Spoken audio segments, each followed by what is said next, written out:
Hello to you. My name is Marvin Hurst, and welcome to KENS 5 Now. The investigation into what caused an early morning crash continues at this hour. The crash happened around 2:15 this morning near Braun Road off of 1604 on the city's northwest side. Police said that they found two men dead in a vehicle that had crashed into a tree.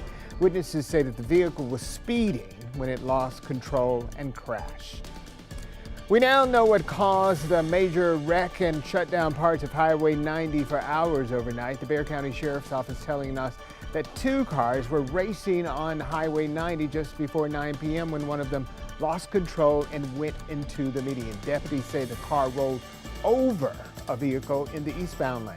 The woman and a young boy that were in that eastbound vehicle had to be rescued from their pinned vehicle. Both are in critical condition this morning. The suspect and the passenger also needed to go to the hospital. No word on their conditions this morning or criminal charges. This morning, more on the legal saga of City Councilman Clayton Perry. The Bexar County District Attorney has charged him with DWI. Court records show the 67-year-old spent some time in custody yesterday afternoon before posting a $1,000 bond. Police had already arrested Perry for failure to stop and give information after a car wreck that he admits he caused. If convicted, Perry could spend at least 3 days in jail and he could lose his driver's license. The councilman has never explicitly admitted to drinking that night. So we've reached out to the DA's office to see what sparked this decision, and so far we have not heard anything back. By the way, Perry is taking a break from his council duties. Mike Gallagher, a former councilman, is filling in for him. The man arrested for a deadly hit and run that killed two teenage friends is scheduled to go to court in 2 months. His name is Leroy Morales. That's him there. He's charged with failure to stop and render aid. Court records this morning show that the 23-year-old has a pre-trial hearing on February 15th. The victims in this case are 17-year-old James Solis and 15-year-old Jordan Canado. They were hit while walking on Rigsby Avenue back on December 16th. Now, loved ones tell KENS 5 that these friends had just come back from Christmas shopping. At a vigil for the victims, a man matching Morales' description was seen scoping out buildings. Someone noticed him and tipped off police. For him to have the audacity to just come around again, that was just flat out disrespectful. Hindsight being 2020, bystanders say it appeared that he was looking for surveillance cameras. Police say parts of the car were left at the scene. That also helped them track him down. And new this morning, the Texas Attorney General wants a higher maturity rating for the TikTok app.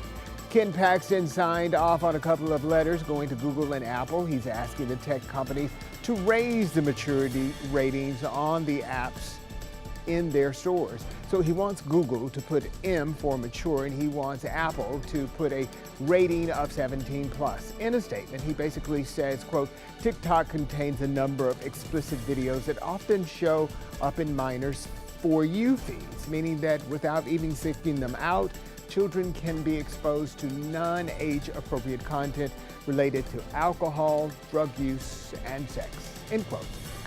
A happy ending for about 700 bats whose lives were saved from the Arctic blast in Houston. Take a look. The mammals were released in front of a large crowd back into their natural habitat.